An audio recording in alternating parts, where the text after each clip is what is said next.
হবে।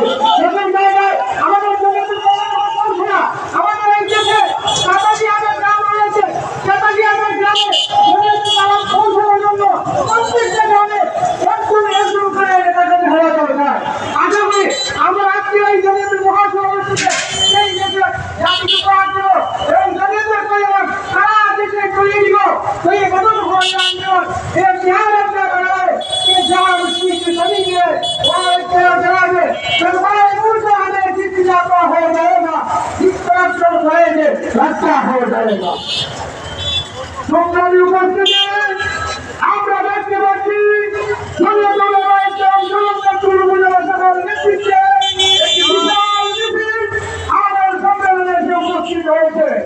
আমরা মিছিলকারী ভাইদেরকে সুনামগঞ্জ জেলা জমিয়তের পক্ষ থেকে ধন্যবাদ ও অভিনন্দন জানাচ্ছি।